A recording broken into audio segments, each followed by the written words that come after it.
Welcome to The Explainer. Today we're unpacking a truly radical, thought-provoking vision for a 22nd century society. We're going to be exploring a blueprint drawn directly from our source material that envisions a world completely without money, without war, and even without traditional governments. It's a concept that literally challenges almost everything we accept as normal today. Okay, let's dive into this. When you hear the phrase a society without money, your brain probably hits the brakes, right? You might be wondering, is this vision actually possible, or is it just pure fantasy? Because a lot of us immediately think, well, human nature simply won't allow it. We assume we're just hardwired to be greedy, to take as much as we can, and to do as little as possible. But the source material we're looking at today argues that this isn't human nature at all. It's actually a learned behavior. So to really understand how this could work, we're going to systematically unpack the logistics of this visionary blueprint across 5 distinct pillars: a world without money, redefining government and power, treating war like a disease, philanthropy and true wealth, and finally, the path to transition. Let's start right in with Section 1, a world without money. Now, what's really interesting about this slide is how it perfectly captures our current cultural programming. To grasp a moneyless world, we first have to challenge the assumption that endless consumption is just baked into our biology. Take this Bruno Mars lyric, for example. It's super catchy for sure, but the author points out it represents a corrupted mindset where the ultimate fantasy is to consume endlessly without consequence, to basically escape effort and live like royalty. The source strongly argues this is a learned habit, not some biological imperative we can't escape. For a moneyless system to function, the source introduces some highly specific terminology. The author uses the word Aryan strictly to describe an ethically developed human, someone who inherently understands that the essence of life is about contribution, not just consumption. Now, it's absolutely crucial to note this is the source's unique redefined framing of that word. But the core idea here is that a moneyless system completely fails if you transplant today's consumption-obsessed minds into it. It only works when a population makes a massive ethical shift. But how do things actually get built and distributed if there's no money changing hands? Well, under capitalism, we use price signals and profit motivation to manage logistics. In this envisioned ethical society, the logistics don't just magically disappear, they evolve. Data, AI, and human insight are used to forecast demand. So instead of purchases, you have requests. Instead of income, you have contribution records. Think of it kind of like Wikipedia or open source software. These are massive, complex systems coordinated entirely by volunteers who are driven by purpose rather than financial transactions. Moving right along to Section 2, redefining government and power. Think about it. If you have a world filled with people who are primarily focused on contribution, it fundamentally changes the whole concept of authority. Today, our traditional governments rely heavily on coercive power, taxation, legislation, enforcement, just to maintain order. But the source envisions what they call functional collectives. Because if there's no money to steal and no private property to fiercely protect, the need for all that coercive power basically vanishes. These functional collectives are transparent, temporary, voluntary groups that exist simply to coordinate shared goals and logistics. I know exactly what you're thinking right now. It's the classic skeptic's question. But who will build the roads, right? If there's no government paying a salary, who's going to do the heavy lifting? Well, in this paradigm, services are still provided, but they're provided freely. Teachers educate because they have a deep sense of purpose.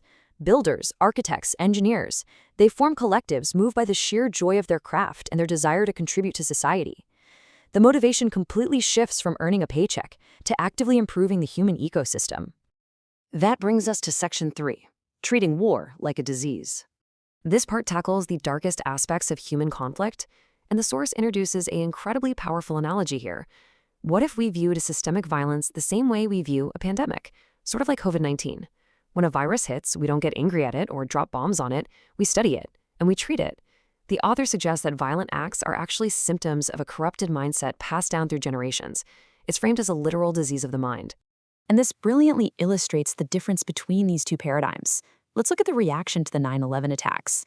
The current paradigm demanded retaliation and vengeance, which led to military invasions, costing massive amounts of lives and trillions of dollars, which you could argue just spread the disease even further.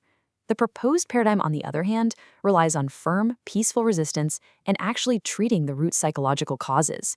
It views violent individuals as patients who need restraint and rehabilitation, rather than enemies who just need to be destroyed. Let's shift gears to Section 4, philanthropy and true wealth. So, how do we redefine poverty? $2.15. That is the UN's daily income metric for extreme poverty. Now, earning $3 a day technically lifts you out of that category, but the author argues this is kind of an illusion. True wealth in this blueprint is defined as total financial independence. It means having your basic needs completely met so you are entirely free from the existential fear of survival. And that freedom allows you to work for purpose rather than just scraping by for a paycheck. Achieving that kind of global independence requires us to take a hard look at how we currently give. I love this quote from Steve Jobs because it hits the nail on the head. He said, "In order to fail, there has to be a measurement system." And that's the problem with most philanthropy. There's no measurement system. Current philanthropy is so often driven by ego or optics or just a desire for recognition. And without rigorous evaluation, giving can actually create a passive, long-term dependency rather than truly solving systemic problems. To fix this, the author proposes a science of giving. Aid should operate way more like a rigorous, sustainable investment. It has to focus on empowerment, absolutely not pity. It needs to remove long-term dependency, relentlessly track and test outcomes to improve, and create true partnerships rather than hierarchies. The ultimate goal of giving shouldn't be to get a pat on the back or create gratitude. It should be to foster self-reliance, so the aid is eventually no longer needed at all. Which brings us to our final section, number 5, the path to transition. So, the crucial point is, how do we practically bridge the gap from our world today to this 22nd century vision? Well, you don't need all 8 billion people on Earth to suddenly change their minds overnight. The source argues that a global paradigm shift actually only requires a 10% tipping point. If just 10% of a population becomes ethically awakened, their contribution-focused mindset naturally outcompetes the old greed-driven systems. It creates this unstoppable cultural avalanche. To actually make this happen, the author outlines a transitional stage of ethical capitalism. It bridges the gap using 4 specific steps. Step 1, capping personal consumption to what's truly needed for your basic well-being. Step 2, dedicating all extra income beyond that to global goals. Step 3, ending the hoarding of wealth and generational inheritance. And finally, Step 4, transitioning quietly through cashless redundancy. Basically, over time, money just becomes a redundant coordinating tool that humanity eventually outgrows. It's a massive, radical shift in perspective, right? Moving away from a society built on scarcity and coercion to one that's built on abundance and voluntary contribution. So it leaves us with this.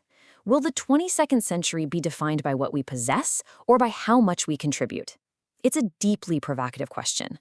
I'll leave you to reflect on whether this paradigm shift is just an impossible dream, or if it might just be the inevitable next step in human evolution. Thank you so much for joining me for this explainer, and as always, keep questioning the world around you.